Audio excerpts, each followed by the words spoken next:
discussão em relação a esse caso, porque logicamente o mais importante é amanhã estarem concentrados para o jogo com a Irlanda.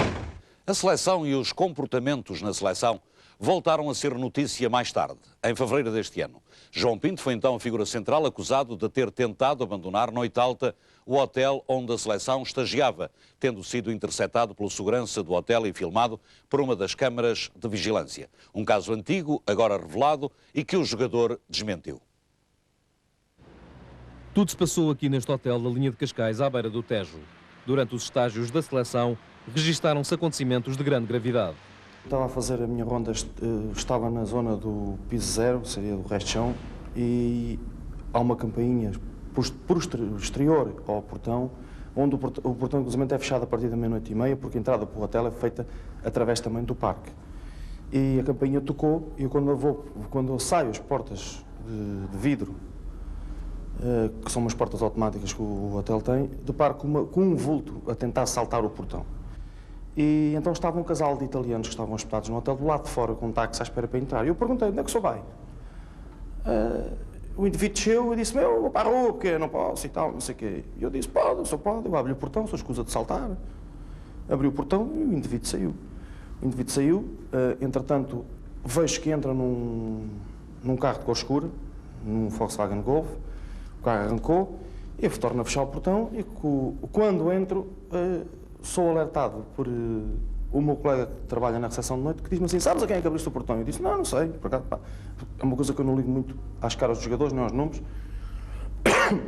E ele diz-me que é o Sr. João Pinto. Este responsável da segurança do hotel nunca foi ouvido pelos responsáveis da Federação Portuguesa de Futebol. Isto apesar das imagens vídeo captadas por uma câmara do hotel terem sido visionadas por Alberto da Silveira e outros elementos federativos. Uma cassete que também trouxe problemas a Eduardo Santos. O Sr. Rui Águas diz-me assim, mas você tem a certeza do que está a dizer? Eu disse, olha, tenho tanta certeza que existe um vídeo, uma gravação.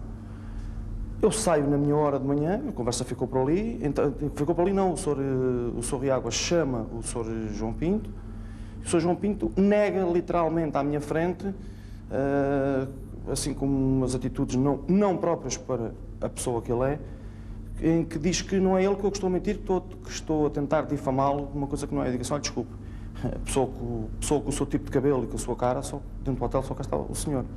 No dia a seguir abordou-me, disse-me a mim que queria a cassete, e não só a mim, até um empregado durante o dia, acompanhado de dois outros jogadores, não sei dizer qual é o nome deles, a um empregado da recepção, onde ele diz que ia exigir a cassete a dar murros em cima da recepção. Isto foi-me dito, que eu não vi. Mas outros incidentes marcaram a passagem da seleção por este hotel da linha de Cascais. Na véspera do Portugal-Irlanda do Norte, o repórter da SIC, Nuno Luz, foi agredido com vários objetos atirados do andar do hotel, onde se encontrava a seleção. O presidente da Federação nunca pediu desculpas pelo ocorrido, apesar de ter conhecimento do que se passou através de uma carta enviada pela própria diretora do hotel, Filomena Nunes. A diretora denuncia as atitudes menos próprias de vários jogadores, nomeadamente Paulinho Santos, secretário e Figo, que inclusivamente perdeu um anel durante os arremessos. A diretora queixa-se da destruição de quase todo o mobiliário existente no andar da seleção. Às negações, responde a convicção do segurança. Houve uma altura que o Sr. Artur Jorge, que eu o encontrei a passear no parque, por acaso até estava um bocado de umidade, junto ao mar, como muita gente sabe, e as pessoas do mar sabem como é que é, por vezes tem noites que há um bocado de cacimbo. E eu estranhei o Sr. Artur Jorge de um lado para o outro e tal, não sei o quê, e o homem estava um bocado triste, o Sr. Artur Jorge e tal, o que é que se passa? E tal, passa, não consigo fazer nada desta gente. O segurança Eduardo Santos presenciou também uma cena em que afirma terem sido protagonistas João Pinto e Vítor Bahia. Houve um outro jogador que tentou saltar, inclusive, por uma das varandas de um quarto, em que eu disse, cuidado, que já apanhei um, está visionado, já saiu, está visionado pelo vídeo, se eu não queria também ser apanhado, e ele então voltou outra vez ao seu quarto. A indisciplina na seleção não parece poder acabar tão cedo, pelo menos enquanto o presidente da Federação e Alberto da Silveira não derem o exemplo, e em casos anteriores se terem negado a instaurar qualquer procedimento. Resta saber se neste caso também quererão negar a evidência. A única coisa que podem acusar o João Pinto como acusar a mim é que naquela noite talvez nós não nos tenhamos comportado da melhor maneira porque tivemos acordados até tarde. E sim, como era normal no primeiro dia de estágio, quando a gente se encontrava nos estágios, depois de tanto tempo longe uns dos outros, era normal que na primeira noite, digamos que a noite se alargava para conversas, para falarmos das nossas vidas até profissionais. Agora, eu posso confirmar e posso jurar que o João Pinto naquela noite não saiu do hotel. Das duas uma, ou me drogou a mim também e eu adormeci e nunca mais ouvi nada naquela noite, ou então posso confirmar que o João Pinto, entre aspas, dormiu comigo naquela noite. É verdade que tivemos até, se calhar, 2h30, se calhar até mais tarde, a conversar, porque era dos primeiros dias de estágio, é normal, nós somos amigos, falamos das nossas famílias, falamos neste caso da Fiorentina e do Benfica, como sabe o Rui Costa é um grande benfiquista, e gosta de estar a par das situações. Desistam de fazer mal ao João Pinto, desistam de fazer mal ao Benfica, porque não vão conseguir. Venha quem vier, não vão conseguir. E por isso eu mantenho a minha posição e espero que realmente a cassete de vídeo apareça para que as pessoas todas possam ver a verdade. Yuran, antigo jogador do Benfica e do Futebol Clube do Porto, foi também notícia nos Donos da Bola. Protagonista de um grave acidente de viação na Avenida da Boa Vista, no Porto, do qual resultou a morte de uma pessoa, o jogador acabaria por sair do país voltando em janeiro deste ano. Esteve em estágio no Algarve, deu entrevistas, voltou a sair e nunca foi incomodado pela justiça portuguesa, apesar de ter faltado a múltiplas sessões judiciais relacionadas com o acidente. Sergei Yuran esteve em Portugal entre 10 e 16 de janeiro último. Instalou-se no Algarve perante a indiferença das autoridades portuguesas. Até aqui a justiça desconhecia o paradeiro de Yuran, por este ter faltado constantemente aos julgamentos. Mesmo assim, nada foi feito e o jogador voltou a sair do nosso país sem ter sido sequer notificado. Às 5 da manhã de 24 de novembro de 1994, um acidente na Avenida da Boa Vista, no Porto. O veículo, conduzido por Yuran, na altura jogador do Futebol Clube do Porto, embateu contra outra viatura, provocando a morte do seu condutor. Yuran abandonou o local do acidente sem ter efetuado o teste do álcool. Só 12 horas depois, o jogador efetuou um teste ao sangue numa clínica do Porto. O resultado foi negativo. 12 horas depois, Yuran não apresentava álcool no sangue. Na autópsia efetuada à vítima do acidente, foi diagnosticado 1,1 gramas por litro de álcool no sangue. O Tribunal do Porto notificou várias vezes Yuran, mas o jogador nunca se apresentou perante as autoridades portuguesas. Assim, Yuran foi dado como contumaz por se desconhecer o seu paradeiro. Mas no início deste ano, Yuran regressou a Portugal. Durante 7 dias foi público e notório o seu paradeiro. Só as autoridades é que quiseram ignorar o réu que estava à sua disposição. O jogador até deu várias entrevistas, tendo sido do conhecimento público que se encontrava instalado no Algarve. Segundo alguns advogados contatados pela SIC, face às notícias publicadas na imprensa, o Tribunal Correcional do Porto deveria ter interceptado Yuran.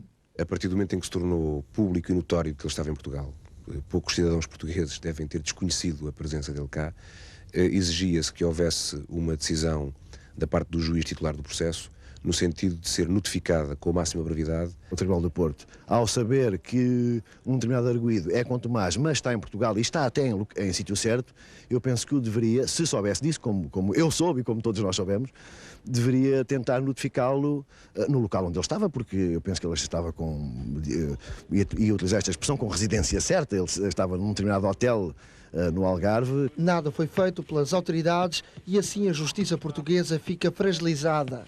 Era público e notório, repito, que estava em Portugal, e é estranho, de facto, não ter havido nenhuma iniciativa processual no sentido de vir a ser notificado. Imagino, por exemplo, o que é que pensará a família da vítima relativamente ao sistema judicial português.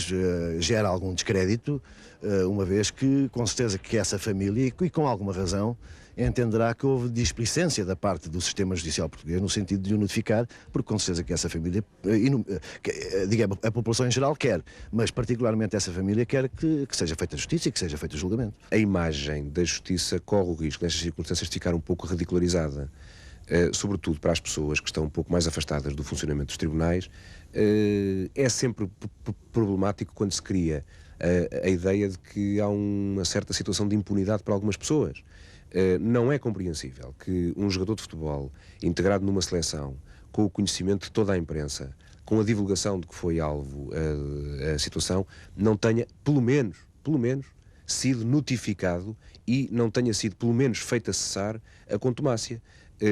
Portanto, do meu ponto de vista, este episódio não dignifica de maneira nenhuma a justiça e é mau porque há muita gente que pode pensar que por trás desta negligência, e eu quero acreditar que foi apenas um esquecimento, uma negligência, enfim, a máquina que funcionou mal, as pessoas podem ver nisso sinais de coisas que efetivamente não existem. Assim contactou o juiz José Nascimento Rosa, que tem em mãos o processo, mas este escusou-se a prestar declarações públicas, tal como o advogado de Iurem, José Guilherme Aguiar. O diretor executivo da Liga apenas disse que em 96 informou o tribunal sobre a residência profissional de Iurem, mas em 3 anos o jogador não foi contactado. O Ministério Público anunciou que vai ficar atento a todo o processo, tal como o Conselho Superior de Magistratura. Mas a questão permanece: será que a justiça portuguesa atua de forma tão incompetente quando se trata de um cidadão que não tem a notoriedade pública como Iurem? E o que pensará a família da vítima perante tudo isto? Moral da história: a justiça é cega. Não. Provavelmente com outros cidadãos que não estão expostos como estes à publicidade, provavelmente a justiça ainda será mais distraída, digamos assim. Porquê é que este homem é impune? Porquê é que isto se passa com este jogador? E interrogo-me se isto se passaria, de facto, com outro jogador que tivesse acontecido esta situação noutro clube qualquer. Acho isto um escândalo, de facto. E vamos agora para um curtíssimo intervalo. Na segunda parte vamos continuar a desfiar memórias de 9 meses de Donos da Bola.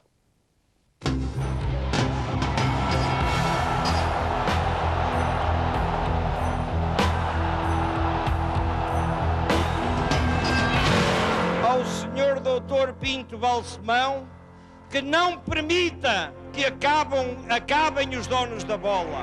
O público exige e a SIC cumpre. Os donos da bola continuam. Porque é aí que nós vamos buscar a nossa força. É aí que nós nos unimos. É aí que nós demonstramos que somos maiores. É aí que nós demonstramos que somos sérios. Com incentivos como este, há que atender à vontade do povo. Por favor, não acabe com o programa.